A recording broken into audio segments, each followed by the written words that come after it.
Assalamualaikum warahmatullahi taala wabarakatuh dan salam sejahtera. Nama saya Muhammad Afif bin Yusof daripada Bulan G1 PES UUM Cawangan Johor Bahru. Hari ini saya akan membentangkan laporan penuh program menangani stres yang dianjurkan oleh syarikat Blue Ocean Sdn Bhd. Sebelum itu saya ingin memperkenalkan ahli kumpulan yang bersama-sama saya menyiapkan laporan penuh program ini. Ahli kumpulan kami terdiri daripada saya sendiri, Muhammad Afif bin Yusof, Muhammad Faiz bin Zahar, Nur Jihan binti Abdul Ghani, Hafizan bin Maksum serta Cik Mustafa Hilmi bin Cik Zakaria.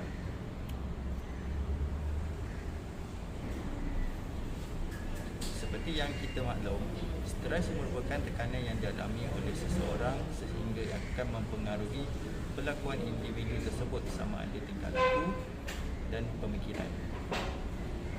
Jika tidak ditangani, stres akan memberi kesan negatif kepada individu tersebut.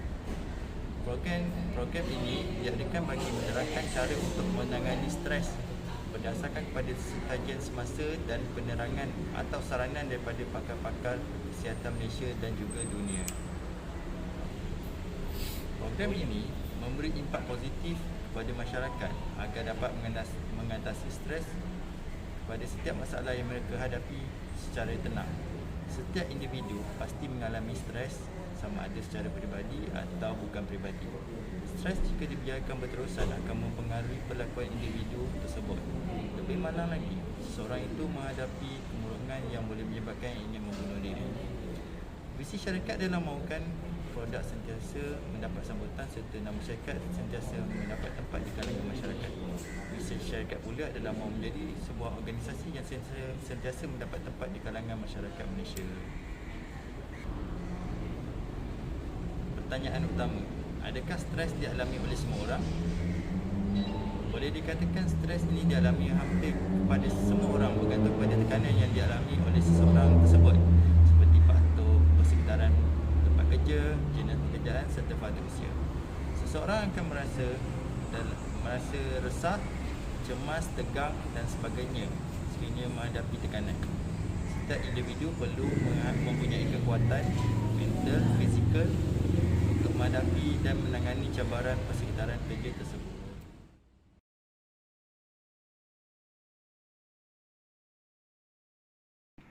Kepentingan program ini dilaksanakan adalah memahami dan mengkaji punca stres dan cara-cara terbaik untuk menangani stres mengikut saranan pakar kesihatan dan juga petua-petua tertentu agar maklumat ini dapat didokumentasikan sebagai panduan untuk generasi masa akan datang lah.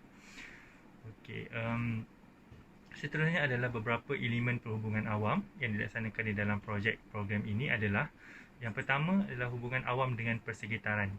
Contohnya adalah pihak media lah. Hubungan awam antara organisasi dan media merupakan suatu yang penting, memandangkan media adalah sebuah organisasi yang menentukan hala tuju sesebuah organisasi kerana berita yang dikeluarkan oleh media berpotensi untuk membantu meningkatkan imej dan menjatuhkan imej sesebuah organisasi. Yang kedua adalah kerajaan dan hal ehwal awam. Hubungan awam antara kerajaan dan awam akan menjamin perjalanan sesebuah organisasi akan sentiasa lancar kerana jaminan saling memahami antara organisasi tersebut dalam pengeluaran produk dan juga perjalanan dasar sesebuah kerajaan lah. Yang ketiga adalah hubungan pelabur. Hubungan pelabur akan menjadikan produk syarikat dapat dipasarkan secara terus dan lancar kerana konsep pelabur adalah ingin mendapatkan keuntungan. Manakala organisasi pula mahukan pasaran produk sentiasa ada di samping keuntungan daripada jualan tersebut lah. Yang keempat adalah hubungan komuniti. Ianya akan menjamin produk dan nama baik syarikat sentiasa mendapat tempat dalam pasaran kerana komuniti memainkan peranan penting hala tuju sesebuah syarikat lah. Yang kelima adalah hubungan dengan pekerja. Hubungan pekerja akan menjadikan produktiviti syarikat tersebut bertambah baik, bermutu tinggi dan akan merupakan satu faktor yang menentukan hala tuju sebuah organisasi menjadi semakin majulah. Elemen-elemen perhubungan awam seterusnya adalah beberapa peringkat proses perhubungan awam yang dijalankan, iaitu pengutipan data. Pada peringkat ini, beberapa data dikumpul Okey, pengenalan berkenaan masalah iaitu stres di kalangan pekerja dikena pasti menjadi punca kepada kegagalan perhubungan awam di tempat kerja. Okey, apabila berlaku kegagalan pada peringkat ini, ia menjadikan para pekerja tidak produktif dan kurang produktif lah. So, stres di kalangan pekerja ini berlaku pada peringkat ini yang terlampau akan memberi kesan negatif kepada perhubungan awam di sebuah organisasi. Pengumpulan data dilakukan berdasarkan kepada dua peringkat, iaitu data primer dan data sekunder lah. Data primer adalah data asas yang diambil daripada sumber-sumber bercetak, sama ada yang pernah diterbitkan atau belum diterbitkan lah. Okey, contohnya macam social media Facebook, internet, blog-blog dan sebagainya.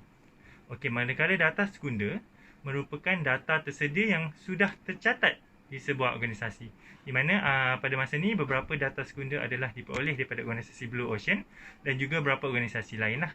Tujuan pengumpulan data ni adalah untuk menjadikan program yang dijalankan dapat dilaksanakan dengan lancar lah. Okey, kaedah pengumpulan data dibuat melalui kaedah kajian kualitatif ataupun kuantitatif. Okey, kaedah kualitatif merupakan satu teknik cara lah yang digunakan dalam pengumpulan data adalah termasuk historiografi, temu bual, bersemuka dan kumpulan fokus.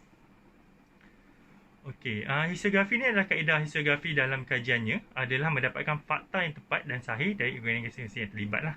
Okey, temu bual bersemuka pula adalah melakukan program bersemuka di kalangan individu tertentu bertujuan untuk mendapatkan maklumat yang dilaksanakan di dalam program yang akan diadakan. Okey. Kumpulan fokus melalui kaedah ini satu kumpulan publik di mana ahli-ahli yang terdiri daripada golongan profesional dan juga bukan profesional pada masa ini, pendapat dan pandangan mereka akan dirakam untuk mendapatkan maklumat yang diperlukan lah. Okey. Manakala kaedah kuantitatif adalah merupakan kaedah yang mengkaji sumber yang terdiri daripada jumlah responden yang ramai lah. So, kaedah kuantitatif terdiri daripada dua bentuk, iaitu analisis kandungan dan tinjauan. Analisis kandungan ini adalah seperti surat khabar, majalah dan sebagainya lah. Manakala analisis tinjauan pula adalah berdasarkan kajian terhadap sesebuah pekerja organisasi itu terhadap sebuah organisasi lah. Beberapa pergerakan perhubungan awam yang dilaksanakan program adalah seperti publicity, media massa, penerbitan, periklanan, kempen, idea, artifak, teknologi maklumat dan sebagainya. Seperti kalau macam penerbitan tu seperti kecau wanita hari ini, Malaysia hari ini, buletin utama dan sebagainya. Selain itu, periklanan akan disiarkan dalam surat khabar. Dan sekarang kan kita dah macam pakai media sosial kan, Facebook, Instagram. Teknologi maklumat menghasilkan suasana yang lebih menarik. Dia termasuklah penghasilan video dan boleh di-upload di Instagram, Facebook. Media sosial zaman sekarang ni kan kita akan media sosial kan, lebih cepatlah untuk menjalankan program ini. Okey, skop kajian ini juga diperolehi daripada televisyen, media sosial dan surat khabar. Dan hasil penyelidikan iaitu daripada syarikat swasta, Blue Ocean, balai polis, hospital kerajaan, hospital swasta dan sebagainya. Bagi mengukuhkan lagi program ini, kami menemubual daripada pesara awam, kerajaan dan pegawai swasta juga untuk mengkaji lagi stres yang mereka hadapi dan cara mereka menanganinya.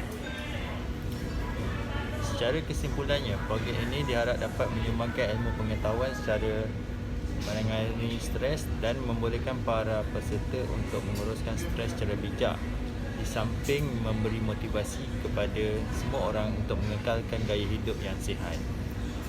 Selain itu, dengan cara ini dapat memastikan konsep perhubungan awam antara satu sama lain akan sentiasa terjalin erat, terutama sekali antara organisasi awam dan swasta.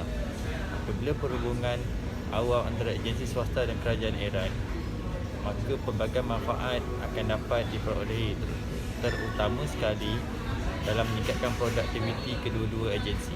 Apabila produktiviti kedua-dua agensi ini meningkat, akan memberi pelbagai faedah kepada masyarakat. Oleh itu, agensi awam dan swasta masing-masing perlu memainkan peranan yang penting dalam perhubungan awam antara kedua-dua pihak. Sekian pembentangan daripada kumpulan kami. Semoga apa yang kami sampaikan dapat memberi manfaat kepada semua yang menonton pembentangan kami. Sekian. Assalamualaikum warahmatullahi wabarakatuh dan salam sejahtera.